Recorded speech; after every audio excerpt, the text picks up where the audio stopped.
Welcome. In this video, we're going to go over how Hillsborough Community College students can book appointments with tutors at the Ybor City Academic Success Center.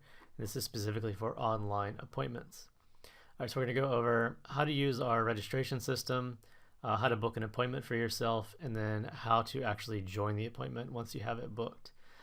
So if you have used our services before and you already have an account, it's as simple as putting in the information you already have for your account. If it's not working, you can always try resetting your password. If it's still not working, it's possible that you made your original account with a different email address. So try registering for a new account with your HCC email address. So if you need to do that, just click register an account and then fill out this form. Just takes a minute to do, and then you can use your credentials that you just created to log in. Today we're just in the testing environment, so we have a dummy account we're using. All right, so once you get your credentials put in, you have to select schedule. In this case, we're going to do writing and click login. All right, so this is the layout of our schedule. You can see for this purposes, we only have one tutor available, me. So you can see this is for Monday. Today it's Saturday when we're recording this, so you can see it starts on a Monday. And you can always see future days on the schedule. So what will show up is you can see the beginning and end time of when this tutor is available. And you always have to book your appointments either on the hour or the half hour. So pick a time in here that works for you. Let's just say for this one we'll do 11 o'clock on Monday. So what you do is you'll click that square and a pop-up will show up confirming the time. It'll include a description of the tutor. And then for now, because we're online, the only option that is available is to do an online tutoring session. So let's just say for this purposes that we're in an E&C class with Professor Brock, and we want to work on coordinating conjunctions.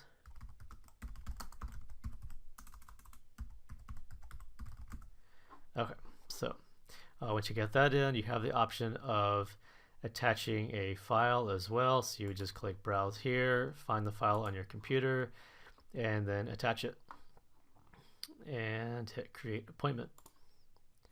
All right, so once you get that set up, here's just a summary of what we just put in. You can see your appointments will show up as green on the schedule.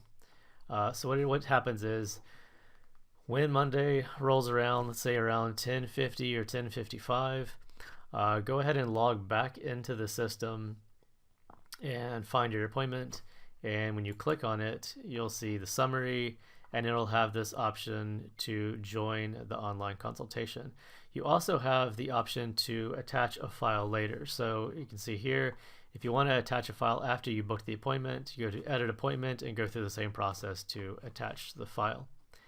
All right, so to join the online consultation, you'll click here.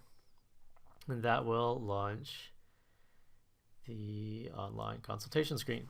Okay, see here a description of each of the items in the screen. It's basic text editing tools up here, and then it has a basic drawing function as well. One thing to keep in mind is the very first time you log into the system, it will ask you if it can have access to use your mic and your camera. So you have to enable those the first time you use it. The other thing to keep in mind is that in testing, we did have some issues with audio and video working on older tablets. So if the main purpose of the session is to discuss something with a tutor, like you're in the brainstorming phase or you're trying to figure out some goals for an assignment, if you have the option of using a tablet or a phone might be the best option actually. But if you're editing text with a tutor, like you already have a paper you're working on, a laptop or a computer is by a long shot the best option available. The other thing to keep in mind is that sometimes we will have connection issues while working with a tutor, and if that happens, let's say either the connection drops or you accidentally close the window, what you'll do is you'll come back over to the appointment summary screen and hit start or join consultation again, and it will rejoin the session. It might take a minute, but your tutor should be there waiting for you after you get reconnected. So that's pretty much it. I'll put a description, a link to the schedule in the description, and we look forward to working with you.